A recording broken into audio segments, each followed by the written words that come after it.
Yes, okay, good evening. As I said, congratulations to our scholar athletes. Being a student is hard enough. I can only imagine how difficult it is being an athlete as well. So, we are in the midst of midterm week.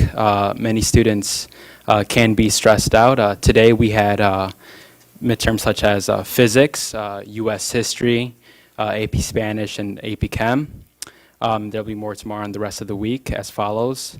The majority of seniors have finished their college applications. The last major deadline was the 15th.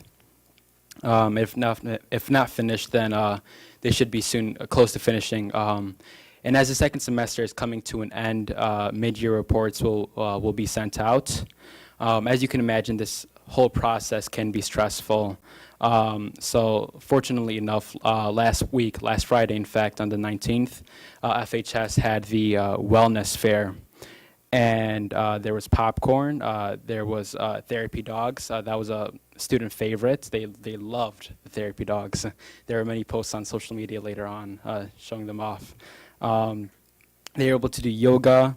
There was listening posts where they can do certain artistic activities with senior citizens and just get to talk and just get to know one another. It was really fun.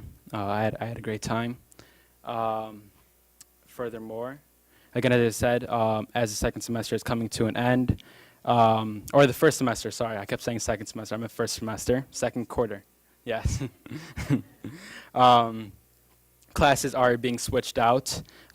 New schedules have been printed out. Also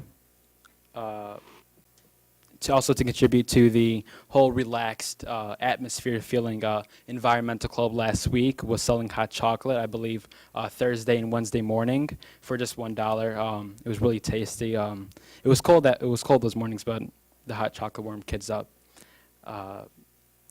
Last thing, also on the 11th, the new NHS inductees were inducted during the NHS ceremony, so that was exciting. New generation of scholars. And then last but not least, senior privilege cards are being renewed as, again, the first semester is coming to an end. And this will allow students with new schedules to sign up for a card and for the school to have a chance to verify all schedules and rosters. So that's pretty much what's been going on recently as far as regards to the student body. Thank you very much. Thank you. That was a great update. Thank you. Okay, so President's report. Peter's not here, but I'll say a few words just to fill the time. It's hard to believe that it's mid-year already. We're going through midterms at the high school, but at all levels, it's the middle of the year. There's a lot of great things happening in all the districts or all the school buildings that I've been been able to see. So, but it's amazing how fast the time goes. And we're in the middle of the year. The Student Athlete Awards that we just participated in, Marty did a great job moderating, and a lot of great accomplishments there. And I think as a board, we talk a lot about how do we measure success, things that we look for, aspects in our children and our teaching. And just the Student Athlete Awards are just one example of really what we're all about, right? Connecting kids to programs, to athletics, to the arts, but also being scholastically, academically successful. So it's a great event and a great showcase. We've all had a lot of opportunities to participate in the DAC work, and I recognize some people watching that are also on the DAC. That's a great opportunity for staff and community members to show or have influence over the future direction of the district and the planning work that we're doing right now. And it's just striking to me how dedicated people are and willing to put in the time and effort and really voice their views and participate in the exercises that the U of R is kind of leading us through. So that's been great. The community survey, I'm sure that Brett will talk about, but we had great participation, and it really shows that the community cares about the school district. And the last thing I'll say is that we are in the throes of the budget season again, and there's a lot of news in the press about how much the governor has allocated to education.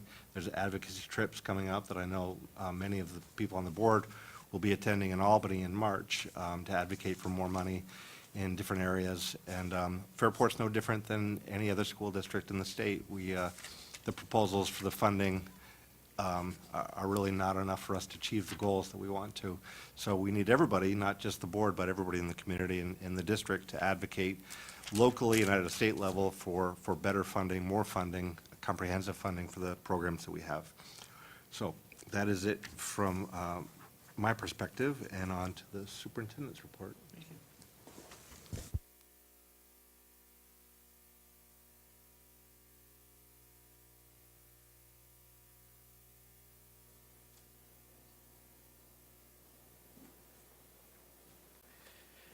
Thank you, Zach and Tony, for getting me organized with this. I really appreciate the time that you put to make sure that we're technologically sound. I'd like to start off by saying thank you to our District Advisory Council. We have 107 community members representing and sharing their perspectives as we develop our next strategic plan. It's an incredible effort, and I'm excited and passionate about the collaboration because I think we're going to get the right information for our community as we move along. I would truthfully like to also acknowledge our Board of Education. The amount of time and effort and energy that they put into their roles as our elected representatives is incredible, from the advocacy pieces to the amount of time that we spend in retreats, so they could be the best board for the community and most importantly our children is admirable. So thank you for all your time and support of our schools. Great things happen because of what you give every single day. I'd like to acknowledge our educators. There's 12 educators, and I did it last month. I won't name them again, but there's 12 nationally board certified educators who are being celebrated actually next month. We're proud of their commitment to the art and science of teaching. And I'm excited. I'm working on getting this number, and we'll talk more about it in the future, but I believe that we have the most number of nationally board certified teachers in Monroe County. There were locally 100 locally represented in this cohort. Fairport had 12 in just one school, so that school district, that's impressive. I have 3 children in this district. I have a child at Dudley, I have a child at JP, and I have a child at the high school, so I get to see the whole range, and I like to thank the administrative team over there. I'm not sweating it. You guys got it down. I appreciate what you do every single day to make sure that our children are supported, that our staff is supported, because they give in so many different ways. I'm going to start the report off by recognizing the landfill, waste management landfill circumstance that's evolved. We're committed to supporting our students, supporting our learning environment to make sure that the nuisance that has been described as waste management would have it is managed in an appropriate and timely fashion. We're partnering with our environmental hygienists. We're making sure that our environments are safe when the toxic, or not toxic, excuse me, the nuisance or the odor is smelled in our schools. We are committed to making sure that we're doing all we can to advocate. Tomorrow's a big day. The Town Conservation Board is putting forth recommendations to waste management, and I'm hopeful that part of that recommendation will be a toxicologist or a toxicology report consistently administered until the issue is resolved. And I'm confident that it will be resolved. I've been in contact with waste management throughout the past week, and I look forward to seeing that come to resolve in the very near future. As we were talking about, the executive budget was issued last week. The governor would say that $796 million of a proposed increase in school aid is probably the largest part of the budget, and that's true. However, of that, if we break it down to Fairport's allotment, foundation aid, we are getting a whopping $338,000 to start this process off. That's a $338,000 increase. We get approximately $23 million of our $127 million budget. It's not commensurate with the amount of money we need to effectively run our programming and our school district. If this line item was fully funded, as promised, since 2007, we have not realized approximately $72 million in lost aid. And I think that's an important point. There's a law out there that says that we're fully funded foundation aid should be generating more dollars for the school district. We're looking at getting $165,000 in our overall expense aid in Fairport. That covers our transportation, our BOCES, our building, our special programs that we get aid on. So we'll be seeing increases there that are naturally a part of our budget and we receive aid upon. There's a tax cap. This year, it's important. 1% of a tax levy is $730,000 approximately. The tax levy limit for Fairport is going to be close to 3%. Okay, so we're looking to generate $2.1 million in our revenue from taxes on a $127 million budget because of the tax cap. What our school completely needs, we're advocating, we're meeting with our local representatives, Senator Funke, Assemblyman Mark Johns, advocating for a substantial increase in foundation aid. This weekend, we're going to have a legislative breakfast with representatives all with Monroe County Schools and the local representatives, and that's what we're going to be advocating for. For example, and when I say this with pride. I say this with passion and joy of the number of students who come through our doors. We have, since 2012, in 2013, we had 82 English language learners. We now have 133 English language learners in our schools. Right? And we're proud to be interacting with them, giving them an opportunity to experience the Fairport education at its fullest. However, with our English language learners, there's services that need to be rendered. And the amount of aid that we receive through a foundation aid and through our Title III dollars falls significantly short to make sure that we have the right support for our students. We have a number of students who are experiencing adverse childhood experiences. And it's just not a Fairport problem, it's a Monroe County problem. It could be a national problem. With these students who are coming to us with so many social emotional needs, again, services support is needed. This number right here does not support what we need to do to support these important factors that influence our budget. We're also asking for more exclusion. The tax cap is here to stay. It's been made clear to us that it polls very well. Politicians like to say that there's a 2% tax levy limit. But we're looking for more exclusions so we can continue to raise revenue and give the very best program that our community deserves and has come to expect. We're looking at mandate relief and underfunded mandates. These are part of the advocacy trips that the board continues to go on March 5th and 6th. Again, we'll all be in Albany advocating, talking to our local representatives on these very issues. In the very near future, we're going to be looking to start an advocacy committee in Fairport to talk about these issues so we have our community's voice. So when I go, or when the Board of Education goes to Albany to have conversations, we can speak on behalf of a greater group. The DAC, District Advisory Council. Yesterday we spent a great amount of time in a community forum where there were close to 90 of our DAC representatives. We started with 107 and we're still bringing in 90 strong, reviewing our community survey. That's exciting because people are still energized. They're trying to make meaning. The next important date is February 8th. That is when the study groups, their work should be completed. They're coming up on their last couple meetings. They've been extremely productive, and they're going to be creating executive summaries, which will then fuel into our February 12th, I call it the Big Rocks meeting. And that's when we're going to start identifying some major themes that are important to our community based upon the work of the 3 study groups of fiscal sustainability, educational programming, and facilities planning.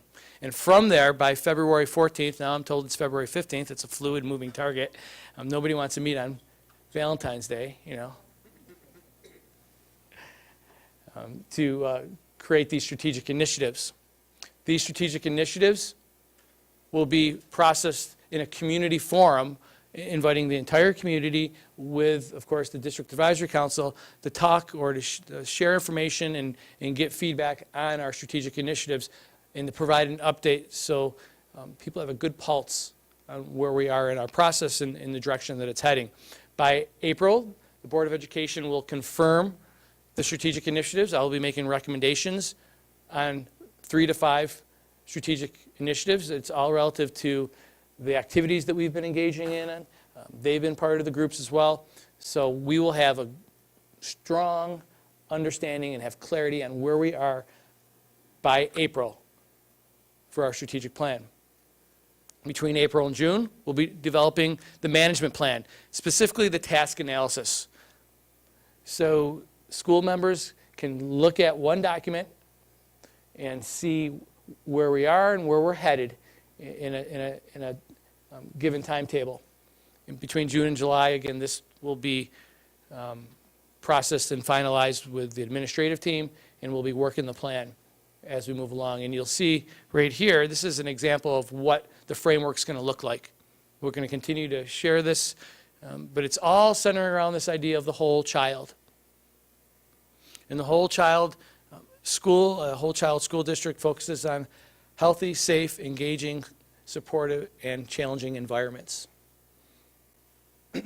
There'll be a strategic initiative, and a strategic initiative is a broad statement or idea that speaks to our priorities.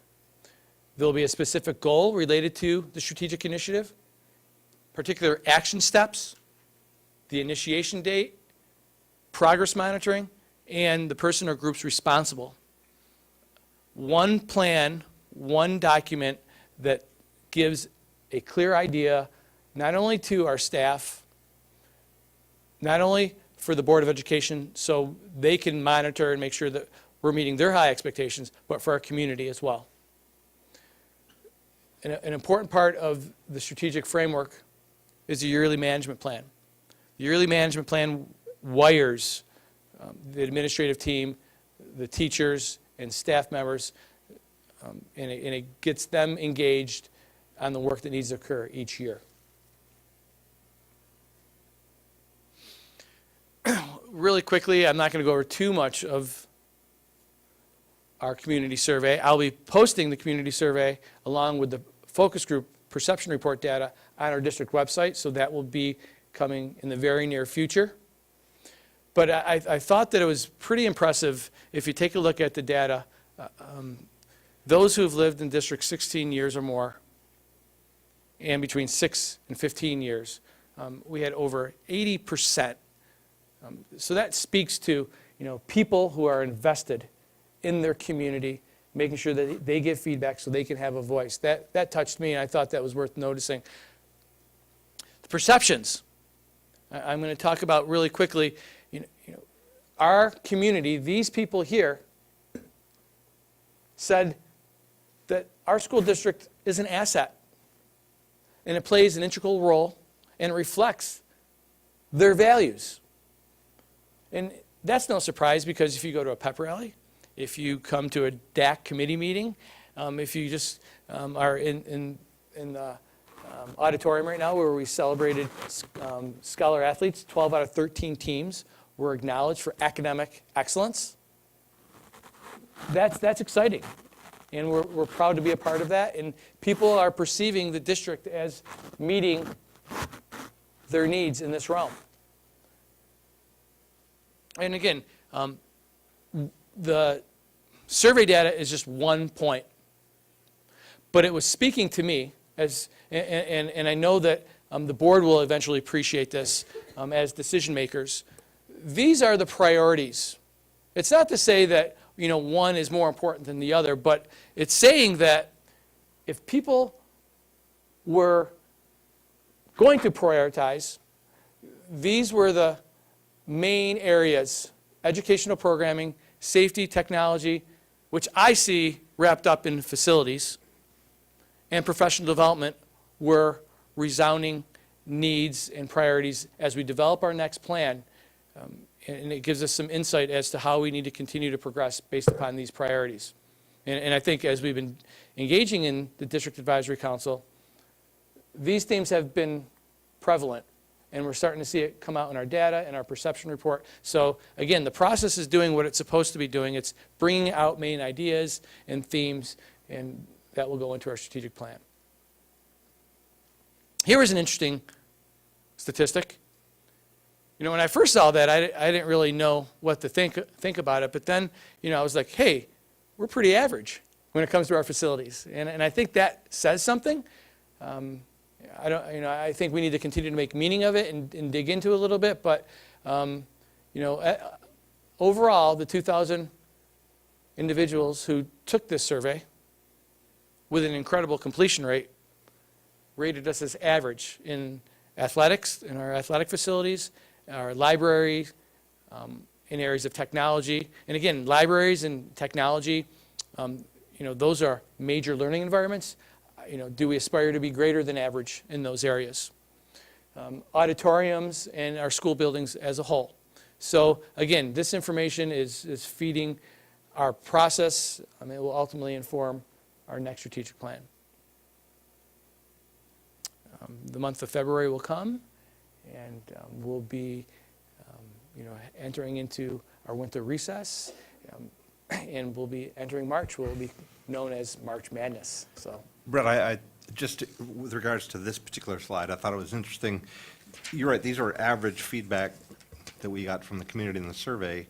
The real feedback the report that we analyzed as part of the DAC on the building condition survey is the stuff that people don't see, and there's an immense amount of infrastructure within our buildings that needs to be addressed, or they functionally will break down, and those are things that are not apparent. So I think that, Ross, you and your crew are doing a great job of keeping things band-aided and put together and functioning, but there's a lot of, I think there's a lot of work that is unseen that really needs to be addressed.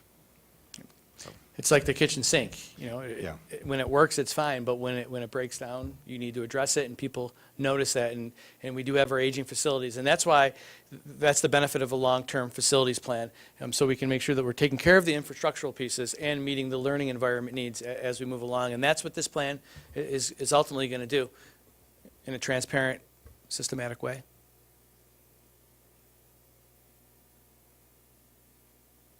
Thank you. Have a great night. Thank you, Brett. Next up, we have our treasurer's report from Mr. Stephen. Thank you. Tonight we have the treasurer's report for November 2017. We had a beginning cash balance of $77.4 million, receipts in the month of $7.5 million, disbursements of $13.5 million for an ending general fund cash balance of $71.4 million. Of the $71.4 million in cash, we have investments in treasury bills of $27.5 million, and then our insured cash sweep account, as well as a CD of $18 million. So again, that's of that entire cash balance. And any balances would be in money market or the checking account that you would see. So it's a little over about 64% of our total cash invested. Great. Okay. Thank you. Okay. Next, we'll move on to the approval of the consent calendar. First, we have approval of the minutes of the regular board meeting on December 19th, 2017, approval of the minutes from the board workshop, January 8th, 2018, acceptance of the 2017-18 treasurer's report through November 30th, acceptance of the minutes of the audit and finance committee meeting on January 17th, 2018, acceptance of bid recommendations. And that is it. Do I have a motion? First, Marty. Second, Joyce. 1, 2, 3, 4, 5, all approved. 6-0. Okay. Personnel actions. Now, logistically, do I want to, personnel actions including the addendum? Including the items on the addendum, Including yes. the items on the addendum, okay? Awesome. We have instructional staff actions, long-term substitutes, parenthood leave of absence, alternate education tutor, alternate education spring academic advisor, substitute lead teacher, substitute teacher appointments, athletics, spring coaching appointments, transfers, resignations, and then on the addendum, we have probationary appointments, part-time appointments, a retirement, and district interscholastic coach. Any discussion? Do I have a motion? Joyce, second, Maureen? And I did want to point out, just recognize that one of the retirements we have is Carolyn Shea, that we did have that notice, so that's significant. I know that we'll speak more as we progress through this year, but Peter wanted me to mention something in particular, and my daughter also had Carolyn as an administrator, and I think lots of our children did, and she's fantastic, and we'll certainly miss her. So, anyway, 6-0. Okay, non-instructional and civil staff, service staff actions, creation of positions, new appointments, tenure, transfer, retirement, resignations, terminations. Any discussion? Oh, sorry. All right. She was giving me the look. Do I have a motion? Joyce, any discussion? I'm sorry, seconded from Maureen. Any discussion? Okay, 6-0. Thank you.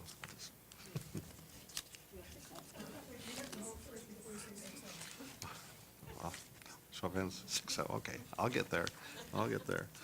Okay.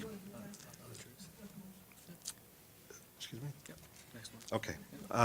We have a presentation now from Transportation Capital Project. Transportation Capital Project is scheduled to begin this summer and actually spring into the summer, and we have Mark Esposito from Campus Construction to share some details on where we are in the process. Good evening. So we are giving an update on the 2016 vote for the transportation project. We are going to start with our 2015 capital improvement project for the $29.2 million. So as this project is starting to come to a closure, we have been going through each of the budgets and looking at finalizing our change orders that we had out there and actually completing out our Phase 2 contracts. We've looked at the incidental budget for borrowing purposes, so we could liquidate any dollars that were available in that budget. So between the construction contingency and the incidental budget, we were able to come up with $1.2 million of available funds associated with this. This is going to help us in a few slides here for affording some of the work at Northside and Dudley that was included in this bid. So if there's any questions, you guys can just jump right in. So this wouldn't be coming back to us, we're going to do something else with it? Excuse me. For a portion of the work that was bid at Northside and Dudley, because the transportation referendum was only for the transportation center, we have some additional site work for around the playground area and creating that Yes. field area. Okay, yes. And some of the Dudley basketball court and grading that's over there in that section. So we bid that so we could get a better value for quantity when bidding it with the site work that we had at transportation. So we have one site contractor with 3 building numbers now that we have included in this. So we just wanted to show the available funds that were still available in the $29.2 million project. And there still will be some available funds as we get to the end of the slide. The project team is looking at the existing BCS, the 2015 one, and also the 2010 BCS items that never made the $29.2 million project to see if there was anything available in there that could be done with leftover money still. So there's some evaluating of the building condition surveys that are happening. And what does it mean by pending state contract items? There were some state contract items that were not bid, that were bid on a municipality level, and some commodities. For example, we had our auditorium seats that were installed at the high school auditorium. They were purchased off a state contract that was bid on that level instead of bidding it on a project level, like we're about to award contracts today, or recommend to award today. Okay. So for our 2016 vote for the transportation facility, we had a budget of $11.2 million. We had our three categories that created that budget of $1.839 million for the incidental budget, just over $400,000 for our construction contingency, and then our construction contracts of $8,957,700. So we opened up bids on December 21st and had a very successful turnout of contractors bidding on the project. I think we had no less than 5 on any one of our contracts in themselves, and that was included in the recommendation letter, so you can see the entire bid tabulation prospect. We bid out alternates to protect our budget as we went through this project state, so we can maximize your dollars. And with that, everything that the district was looking to get at the transportation center that was bid that day is going to be recommended for awarding. So with the 5 contracts that are in front of the Board of Education tonight, we have our general trades contract 101 with Building Innovation Group for just over $3.8 million. The plumbing contract 102 for Michael A. Ferrillo, just at $684,000. The HVAC contract 103 for Amering and Johnson at $977,300. The electrical contract for Hewitt Young Electric, who was on the current project that we have here at the high school for just over $745,000. And then our site work contract with Nardozzi Paving for $2.84 million. And he also was currently on our current project right now also. So Mark, just, Yep. obviously you work with all these firms Correct. a whole lot, but what criteria do you use, given that you have multiple bidders in each area? What do you use to select the winner? What's the criteria? New York municipal bidding laws. Is the apparent and responsible low bidder, so is what is selected. We do vet them out. They're required to give us an AIA 305 document that gives us all their financial backups, current project lists, a list of their people that work on the project. We evaluate it, take some of our experience into account, call some references to make sure what they're telling us, their manpower is going to be available on this job. We sit down with them, we descope their bids to make sure they're carrying everything in the contract documents that's expected to be carried, so we could come back to you and feel confident with our recommendation to award these contractors. Okay. Are any of these new firms for you? No. Okay, all right.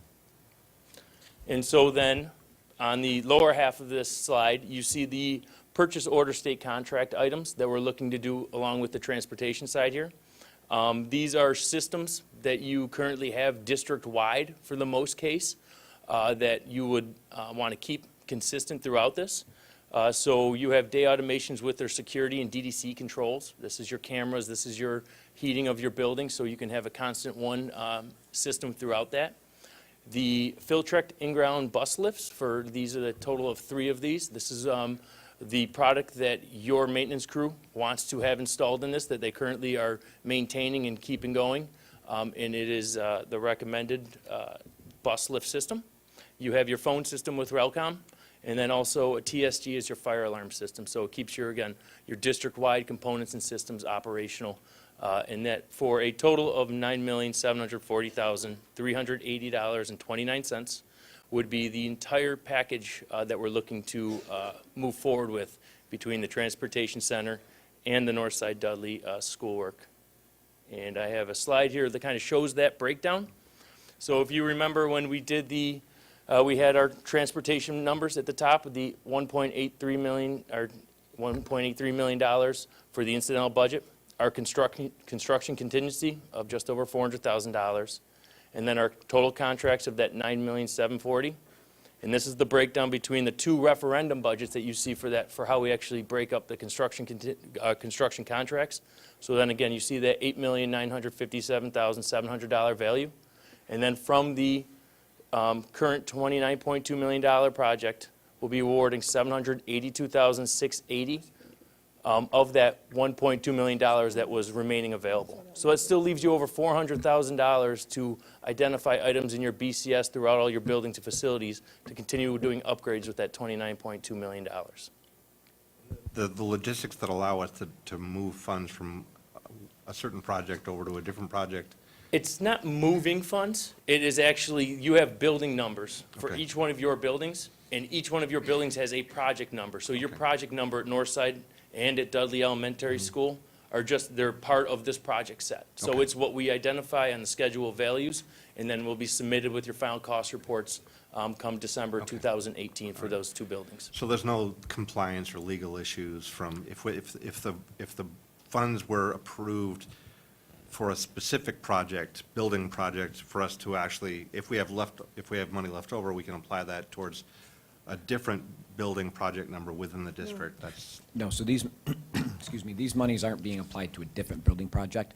The work was bid out with the transportation site work. So of the Nardozzi site contract, that's $2.8 million. We work with Nardozzi to identify, with it, the scope of items is all bid out to specify where the work's to be done. So we work with the contractor so that they can provide us the information and what Mark referred to as a schedule of values that identifies that this work is related to the transportation center and this work is related to Northside Dudley. And then we work closely with our fiscal advisors so that when we know we're doing final cost reporting, how we're recording those expenses and paying the bills. So essentially, the contractor would, in this case, could submit two different pay applications, one related to the transportation project and one related to the $29.2 million project. That's the simplest way. They also could bill it out and just show it on one pay application, but broken down by schedule of values, so we bill it to the right project. So work can be bid out together, but in terms of what the work is associated with, it would be billed to that project number, if that helps. So that's the 2015 referendum is Dudley Northside still. Yes. Still based on, that's all that money that I was asking about before. That's money that's going to be spent finishing up Dudley Northside from that older referendum. Yes, yes. And any work would have been specified in the previous referendum as a whole in terms of site work at buildings, renovations at buildings. So that's worked with in the very beginning of a project when we do the referendum. Any other questions? Yeah, actually, could you break out that $4 million that you just mentioned? I didn't catch the breakout of the $4 million. The $400,000. Oh, $400,000. So this 700, the 782,680, when we go back to that original slide, 1,200. it will come out of this $1.2 million. There, that was the pot of money that's associated with. So the subtraction of that 782 will leave us over $400,000. Okay, I must have misheard what you said. Oh, I'm sorry. It's okay.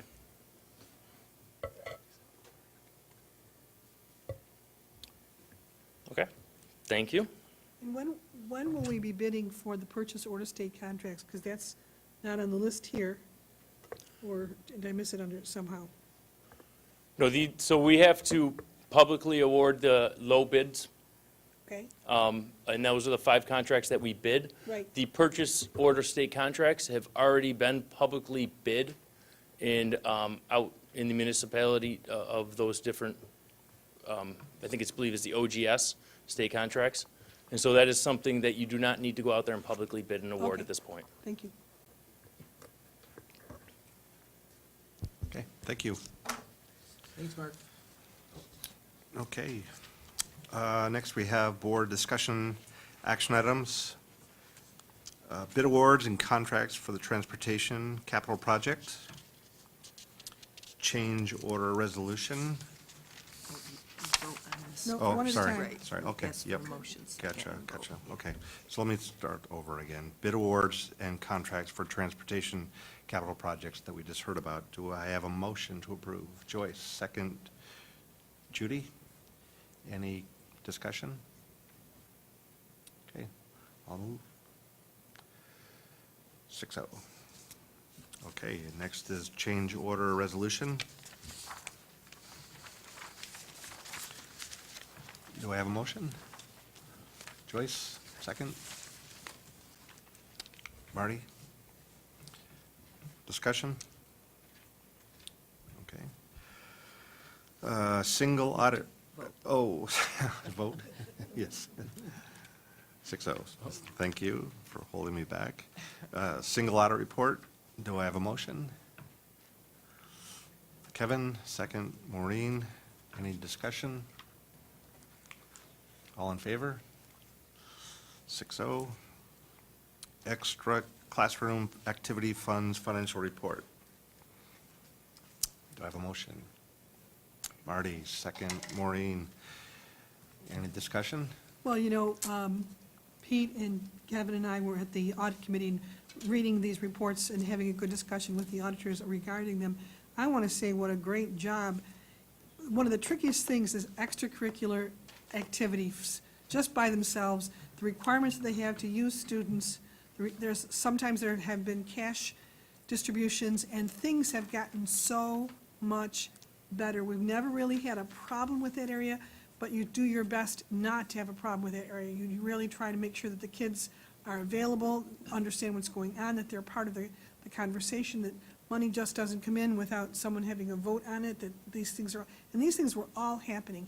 And I just really want to commend all the people, the administrators, the people who are advising the clubs on the work that they're doing, and it's all behind the scenes. It's nothing we normally see.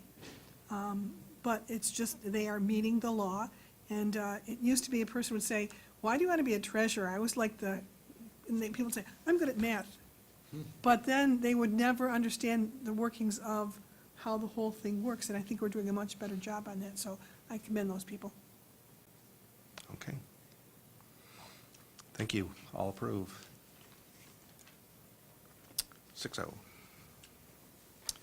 And Mel, commend you on the 2000 reserve plan, as long as I'm commending. Okay. 2018 Reserve Fund Plan. Do I have a motion? Judy, second. Maureen, discussion? I commended Matt on that one. Thank you, Matt. All in favor? 6-0. Okay, board policies, first readings. We have 5670, records management, 3310, public access to records, and 7240, student records access and challenge. Do I have a motion? Joyce, second. Judy? Discussion? May I say something? Sure. I really appreciate the Yeah, work three. regarding the public access to records and student records. There were some pieces that we were able to put in that I really feel that it's good for our community, it's good for our process, and I commend the board asking the right questions, and we have good affirmation. In the news this week, there was a notification that, what's the state testing provider, Qualisys? They took over from Pearson, but they had a breach, 52 students, and I believe it was New York State, where their student records were stolen. So it's just indicative of the fact that we have to be watchful and, protect the information of our students and families. So we feel pretty good that we have secure systems. I know we've talked about it before, but anyway, it's an issue, right? And there's the breaches, the attacks are happening every day, all the time, from everywhere. So we have to be diligent in terms of making sure that we've got tight, secure access. Definitely, Mr. Devitt can speak to that at any point in time. He has many different approaches and multidisciplinary approach to make sure we're secure. So we can Yep. definitely talk more about that. Okay, maybe it'd be good to have an update at some point. Great, so do I have a motion? Joyce, second. Maureen? Oh, we already did that. Any more discussion? Okay. All in favor? 6-0. Board policy, second readings, 3220, 3221, 5640, 7320, 7520, 7521. Do I have a motion? Marty, second. Maureen, discussion? Okay, all in favor? 6-0. School-sponsored field trips. Do I have a motion? Maureen, I'm second. busy today. Marty, Fire. discussion? Okay, all in favor? 6-0. Claims and auditor reports. Do I have a motion? Joyce, second. Judy, any discussion? Okay, all in favor? 6-0. Okay, board comments.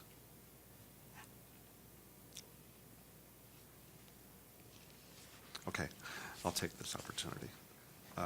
Just to regroup, I mean, we're busy with advocacy. The legislative breakfast is this Saturday. I know that I'll be there. Is anybody else? Joyce? Okay. I would suggest eating first. Well, actually, this is at a different place, right? So, I okay, would so suggest hopefully that'll eating be first better. if you're hungry. Yep. But that's worthwhile. We don't learn so much, but we do get a chance to advocate with the local legislative representatives. So I do find that maybe we'll get a room full of booze again this year, we've had in the past, so. What? Like booze, What- booze. Boo- Okay, well, one or the other, one or the other. David's been booed in many places. Yeah, okay.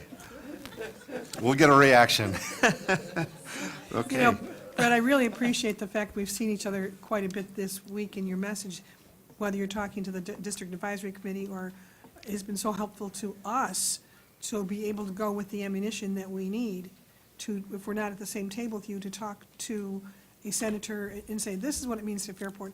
And I was just sitting here doing math and we were talking about numbers, and I said, you mentioned the numbers for our English as new language learners, and I was like, that's 60%. It's not just we went from this number to this number, or we had to add more staff in. We had to add more staff to begin with 2 years ago because the state said you must add more staff. Now we have to add more staff, and that's fine because we have more numbers. But in the meanwhile, we're not getting paid for those new staff, whether it's because they told us to do it or it's because we have new people. We're not getting that money. It's just one tiny example of things that you've been talking to us about and giving us the things that we need to use when we go to the legislative breakfast or in March. Thank you. Matt and I will be, well, mostly Matt, will be preparing some facts and figures. Yeah, you're busy. So you go to that breakfast. So thank you for that request. Okay. always want to know, it helps to say, your constituents are going to have to pay this much more, or Yep. this mandate means this much to your constituents. It's hard numbers that seem to affect them. And our particular, one of our local legislators doesn't feel that anything is problematic in our community. He thinks that we're wonderful and we do all these great things, and he's right, but please pay for it. You know, please pay your share. And he doesn't really catch that piece, that this is a problem for us. He doesn't seem to understand it. So anything you can do, either of you, to make us see that these are problematic areas. The fact that you said we're going to be having to increase more, that's a problematic area. I think you're also seeing amongst the area superintendents and school boards, there's a lot more coherence in our advocacy. So you don't have, 20 different schools coming to them at 20 different ways. We're, through our legislative committee, through our local networks, through the business officials networks as well, we're trying to make a cohesive, coherent message with some very fixed points. So they're hearing, 3 or 4 advocacy points, not 34. And that makes a difference, and I'm looking forward to the meeting and representing. Great. The Greece advocacy, the letter that we're drafting to go along with the Greece advocacy statement, I think we're making good progress on that. I saw the latest update, so that's good. But thank you all for your passion and energy towards finishing that up. And I think that, to your point, I think that when we combine with Greece, and hopefully we can pull in some other districts in the area, that provides more power to the advocacy effort. So that's good. Well, I like the way that the letter's currently being, I know we're not in the final stage for it yet, but we're looking to say, answer some questions people have about Fairport. Many people know that we perhaps don't appreciate testing on the, at the state level for the grades 3 through 8 piece. We don't feel it's a valuable use of our time. But then the question becomes, what do we support? And I think this is a much different, yes, there are things we don't like, but what are the answers? What are we in favor of? How do we understand, recognize the ways in which kids succeed? I think that's a different focus that people will be interested in. Yeah, I think that was an interesting introspective conversation that we had around the different things that we look at, the metrics and the soft and hard metrics that we look at to indicate student success and staff success. So I know that there was a lot of people that contributed to that, but I think that was important for us to not only say this is what we're passionately against, but we need to indicate what we're really shooting for. So that was good. Long-term planning has been excellent, and my experience with the DACs is the facilitators do a great job, and I'm just, again, impressed with the commitment from the community in participation in that. So anybody else have any comments about the DACs that you're working in? Just in terms of an update, that's good, okay. Budgeting, this year's 2018-19 budget. So again, we're in the process, but I know that's going to take a lot of time, so the next time we meet, we'll talk more Yeah, about that. remember, yeah, the numbers are, they'll go from terrible to bad. So, so we're expecting the same trajectory. There'll be incredible amounts of advocacy, making sure we get our message out. But I'm expecting that the trajectory to follow the same suit, of a overall, 3% increase like we've had in years past. Okay, all right. Any other comments? Okay, Marty. Tonight, we accepted the resignation of our very own board clerk, reluctantly accepted it in preparation for her retirement. But Karen, I know on behalf of all of us, I want to say thank you for your years of working with us. You led us through 2 incredible years of superintendent search, and then trying to herd us like cats through all the rest of our work. We're a challenging group, so special thanks to you and best wishes. I know we'll get to see you for a couple more months, but yeah. We have you for a couple more months, right? Yes. Okay, all right, yeah, it's been great, thank you. Thanks. Okay, anybody else? Okay, do I have a motion to adjourn? Kevin, second, Marty. Any discussion? Joyce? No. Okay, all in favor? Okay, 6-0. Great job. Right, right.